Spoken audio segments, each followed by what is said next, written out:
I had just set down my knitting when the phone buzzed. It was a message from Richard. Eva needs $4,000 by Friday. It's urgent. She's signing the lease for her cafe. I stared at the text in the dim glow of my living room lamp.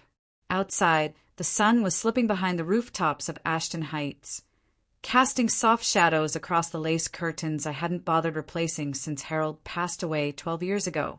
I turned the phone over on the table, face down. The silence in the room thickened around me. Richard and I weren't married. We'd been companions, as he liked to say, for a little over 6 years. Two retirees who enjoyed old jazz Sunday puzzles and avoiding the loneliness that comes with age. I was a retired accountant, the meticulous kind who still color-coded her grocery lists.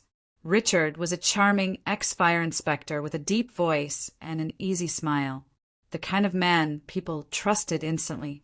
He had a daughter, Eva, ambitious, stylish, rarely made eye contact with me, even when I passed her the cranberry sauce at holiday dinners. They always called me Miss Margot. Not Mom, not Grandma, just Miss Margot, like I was their elderly neighbor who occasionally brought over a lemon cake. 3 days earlier, Richard told me the family trip to Ridgway Lake was off. Things are tight, he said, stirring sugar into his tea. Eva's been trying to open this cafe downtown. Lease, equipment, licenses, it's all piling up. I nodded. Maybe we can go to the lake next spring, then. He squeezed my hand and smiled like I'd just told him everything would be okay.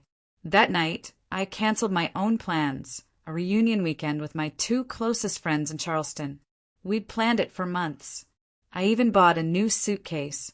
Instead, I moved some money around, paid my property taxes early, stocked up on groceries.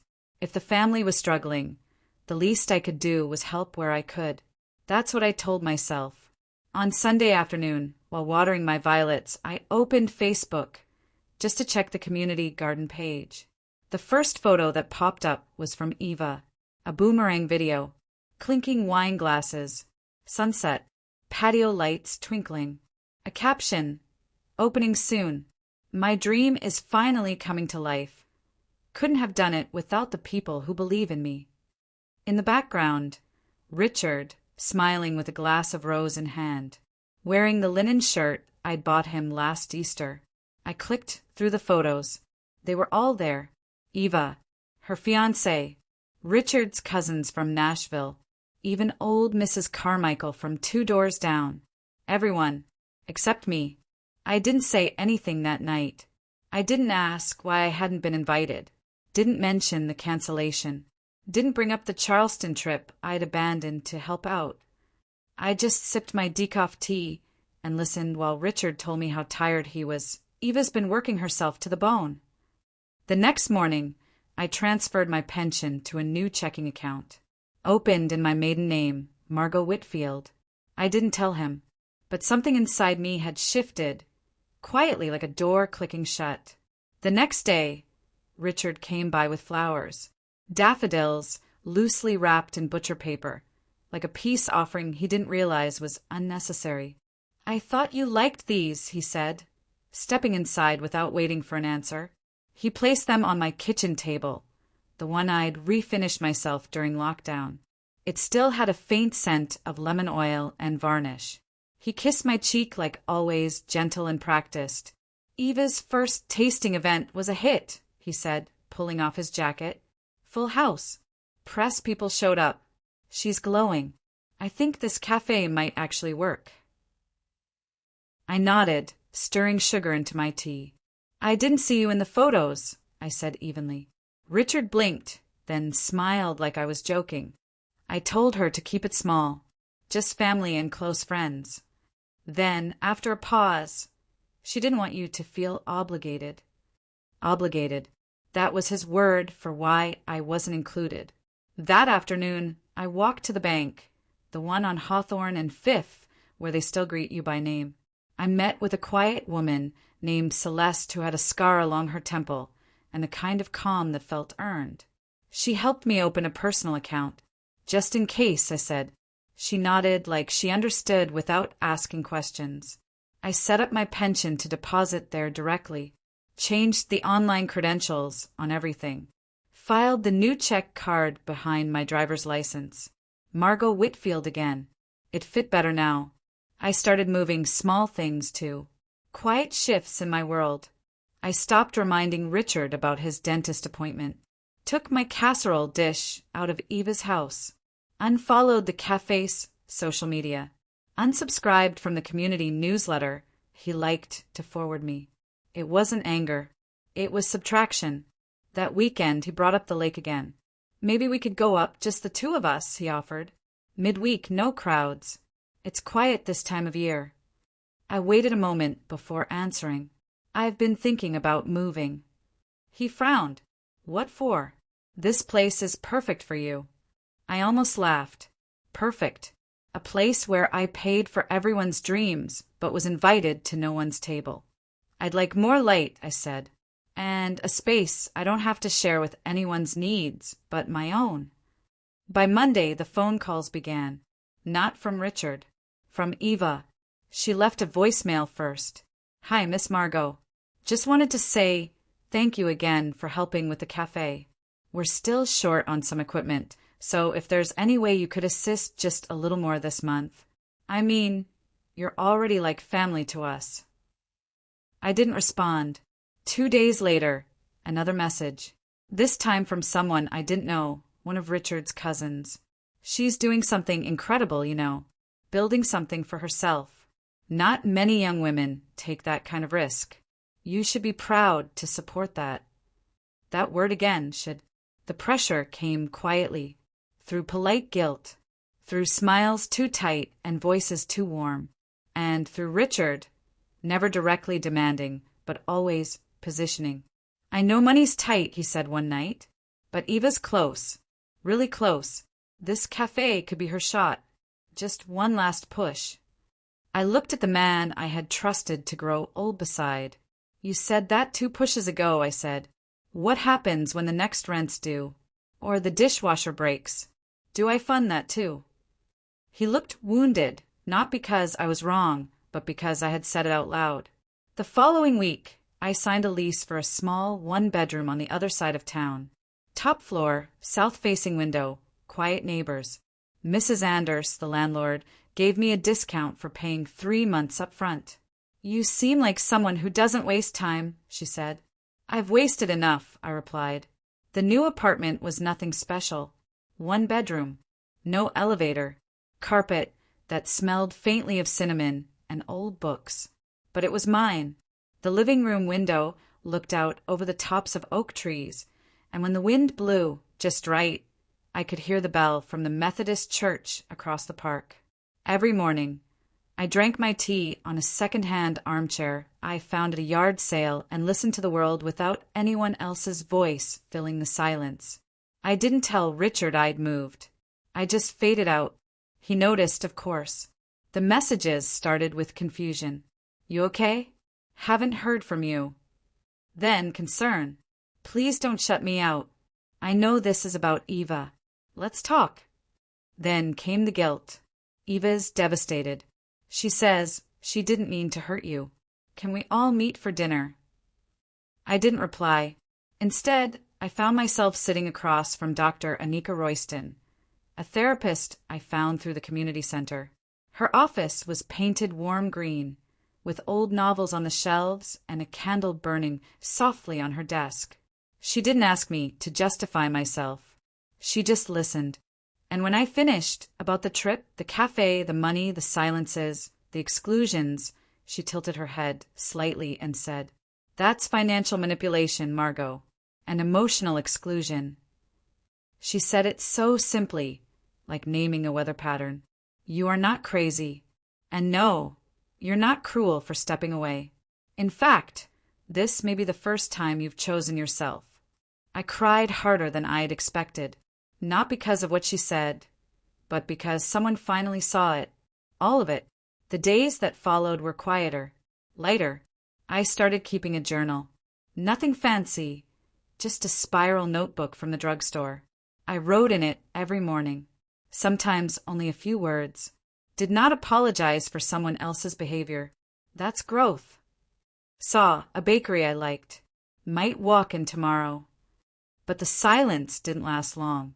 One Thursday afternoon, my neighbor Geraldine stopped me in the hallway. She had a poodle in one arm and too much blush on both cheeks. You okay, hon? I heard you left Richard.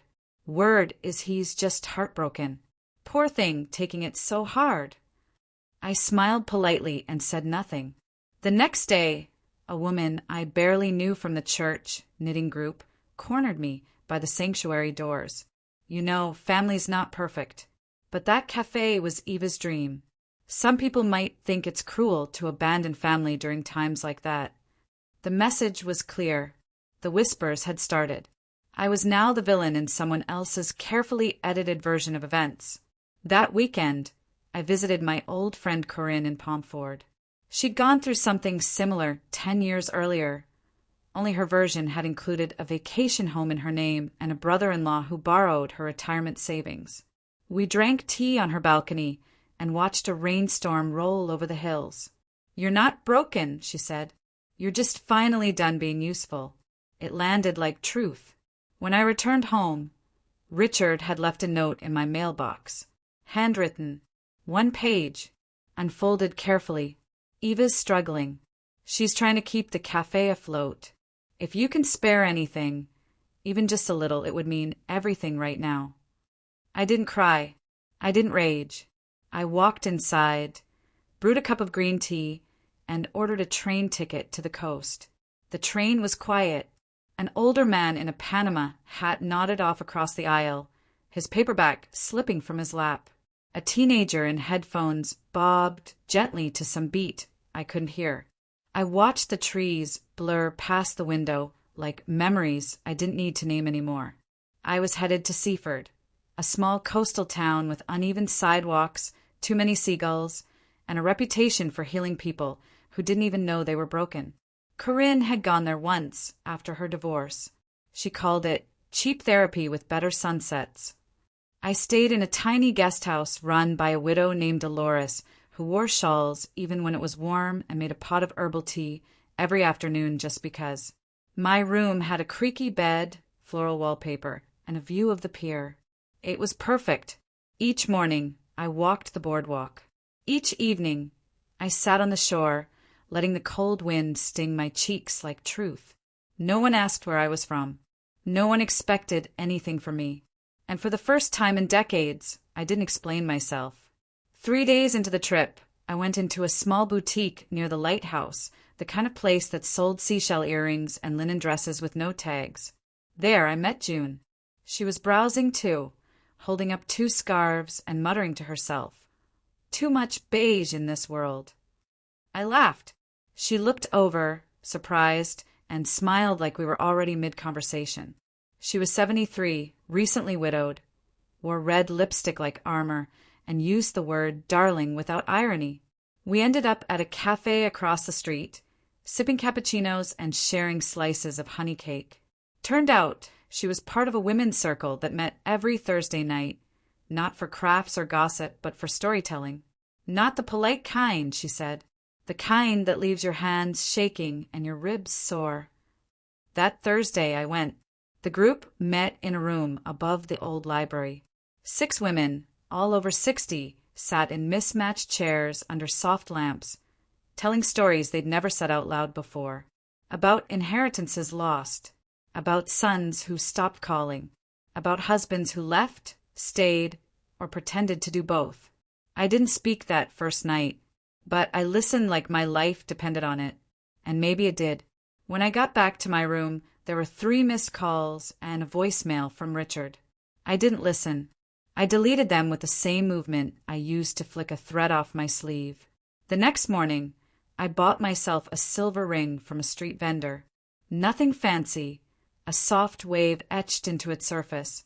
The woman selling it looked at me and said, "This one's for transition." I smiled. Then it's exactly what I need. Back in Ashton Heights, the messages had multiplied. Eva had posted a long captioned photo of her cafe, now up for sale. We fought so hard for this dream, but not everyone understands sacrifice. Sometimes, the ones you thought were family turn their backs when it matters most. The comments were what you'd expect. Cousins, church ladies, acquaintances who had no idea who I was. Disgraceful. You deserved better. People can be so selfish these days. I closed the app and poured myself a glass of cranberry juice. Watched the ice swirl slowly to the bottom. At the next Thursday gathering, I brought banana bread and told my story. Not all of it, but enough. They didn't gasp. They didn't interrupt. They just held space, nodded, passed tissues, poured tea. When I finished, June took my hand and whispered, "Welcome back to yourself, darling."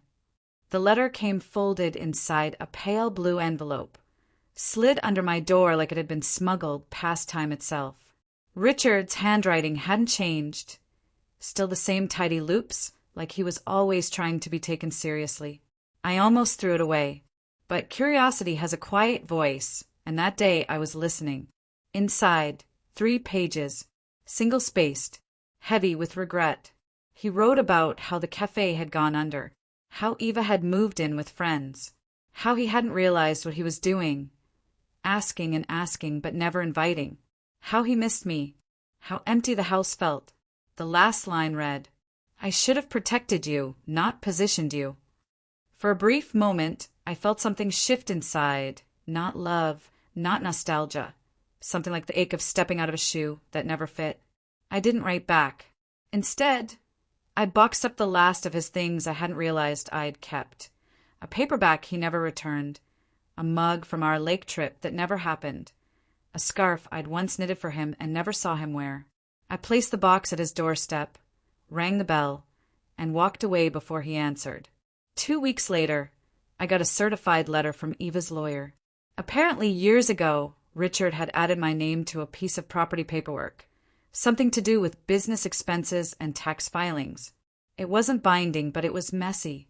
The lawyer asked if I would consider removing myself quietly to avoid further legal complications. I laughed, out loud, in the middle of my living room. They had taken my money, my time, my space, and now they wanted my silence, too. I scheduled another session with Dr. Royston, told her everything, even the part about laughing.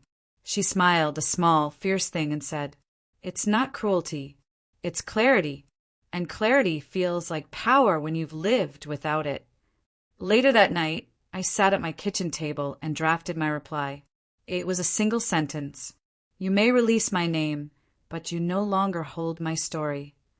I signed it Margot Whitfield. No Mrs., no hyphen, no trace of anyone else.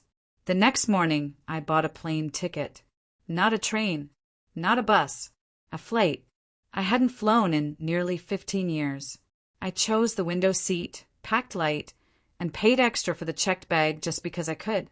Where was I going? Nowhere grand. Just the coast again, a different one this time. New shoreline, new light, new air. But this time I wasn't running. I was celebrating. The plane touched down just after 10 a.m. The sky was a shade of pale gold that felt like a private welcome. The taxi driver was talkative, but not nosy. He asked if I was visiting family. I said no, just myself. He smiled like he understood more than I'd said.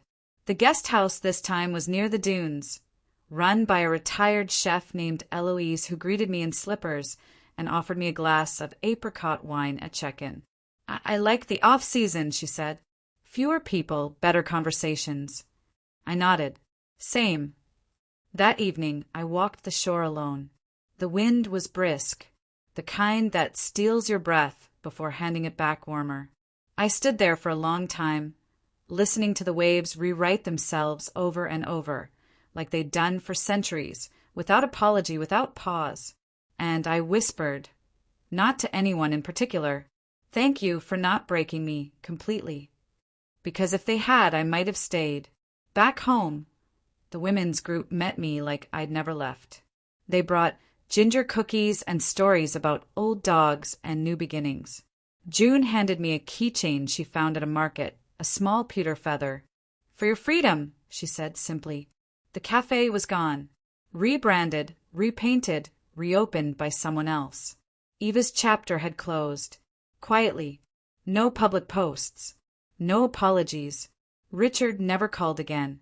But I heard, through the grapevine, that he sold the house. Moved to a condo near his sister. No more lawn to mow. No more lake trips. Just a man, alone with the choices he once wrapped in charm. I started a monthly lunch with 3 women from the group. We took turns choosing restaurants. No chain places, no calorie counting, no talk of what-ifs. Just plates of something warm, laughter, and the kind of honesty you stop apologizing for after 60. One of them, Carla, told me one afternoon, "You don't walk like someone who was taken advantage of." I raised an eyebrow.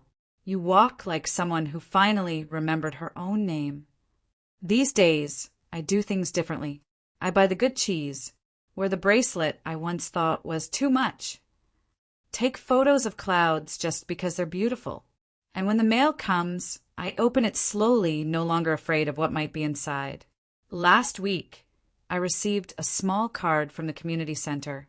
They're starting a new series, Financial Boundaries for Women Over 60. They asked me to speak.